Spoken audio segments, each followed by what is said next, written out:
जय Sai Ram everyone, welcome to मेरे साईं। कैसे हैं आप सब? देखिए, कुछ ऐसी सत्य घटनाएं हैं जो बहुत पहले घट चुकी हैं। मतलब साईं बाबा अपने भक्तों के साथ कितनी लीलाएं कर चुके हैं, कितने चमत्कार कर चुके हैं, और ये सब लीलाएं मैगज़ीन में छप चुका है। और हम में से कई हैं जिन्होंने वो अनुभव मिस कर दिया है सुनने में या फिर पढ़ने में।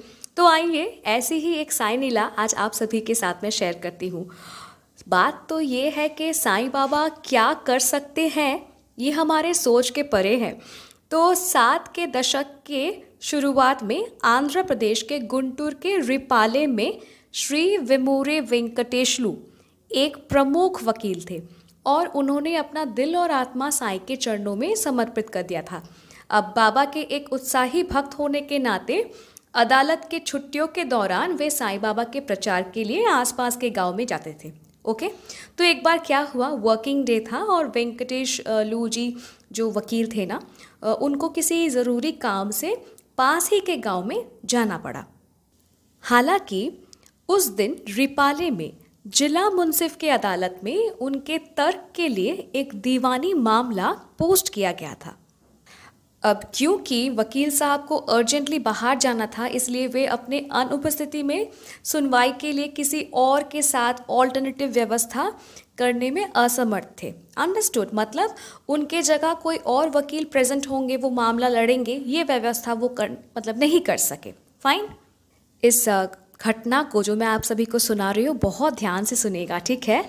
मुवक्किल जो थे ना, उनको भी अपने वकील के एब्सेंस के बारे में पता नहीं था, लेकिन जब उन्हें पता चला तो वे तुरंत कोर्ट जाते हैं।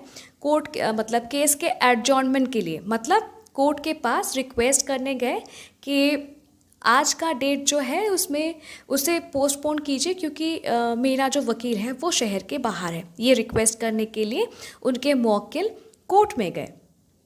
लेकिन कोर्ट पहुंचने पर उन्हें बड़ी राहत मिली जब उन्होंने देखा कि उनके वकील यानी वेंकटेश लू जी वहाँ मौजूद हैं और वे मजबूती से मामले को लड़ रहे हैं। तो क्या हुआ ना, मुवक्किल भी अपने वकील से बहुत प्रभावित हुए, इम्प्रेस हुए जिस तरीके से उनके वकील तर्क कर रहे थे। यहाँ तक मुंसिफ भी वेंकटेश लू के मामले को जिस शानदार तरीके से पेश कर रहे थे ना, उनसे काफ़ी प्रभावित हुए, बहुत इम्प्रेस हुए। ठीक है, मुंसिफ जी भी। सब खत्म होने के बाद मुवक्किल खुश होकर अपने वकील के घर गए और वेंकटेश लू जी के पत्नी से मिले और कोर्ट की पूरी कार्रवाई के बारे में बताई। ठीक है, और वकील साहब से मिलना चाहा।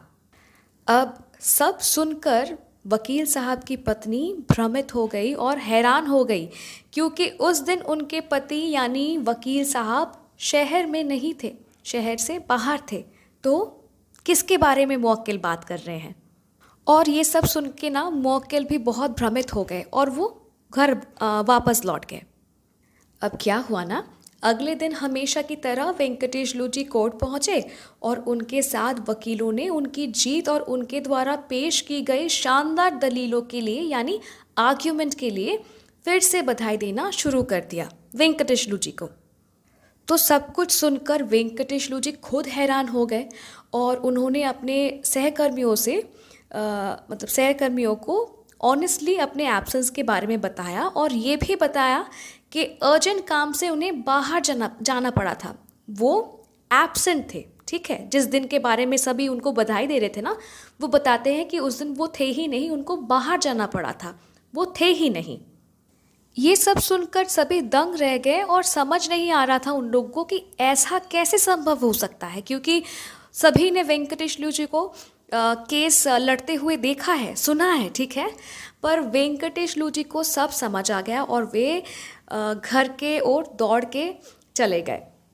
घर पहुंचने के बाद साईं बाबा के तस्वीर के सामने खड़े होकर खुशी के आंसू बहाते हुए उनकी प्रशंसा की, विनम्रता से कहा, हे देवा, जब आप शिरडी में थे तब मुझे आपके दर्शन का सौभाग्य नहीं मिला, लेकिन अब आपने मुझे अपना रूप धारण कराने और सबसे आकर्षक तरीके से तर्क को संबोधित कराने और अपने मुवक्किल को सफलता दिलाने का आशीर्वाद दिया है। और इसी तरह वेंकटेश लू जी साईं बाबा को प्रणाम करते हैं, बाबा को ग्रैटिट्यूडफुल मीन्स बाबा के सामने अपना ग्रैटिट्यूड रखते हैं, बाबा को थैंक करते हैं। ठीक है। और ये जो एक सुंदर सा प्यारा सा अनुभव मैं आज आप सभी के साथ मैं शेयर कर रही हूँ, इस घटना के बारे में सूचना श्रीमती कामेश्वर राव अम्मा ने हैदराबाद के सुब्बर राव को दी थी साल 1968 में। तो आप सब भी कमेंट कीजिएगा कि ये अनुभव आप सभी को कैसा लगा। ठीक है, मैं ईगरली वेट करूँगी आपके कमेंट के लिए। जय साईं राम।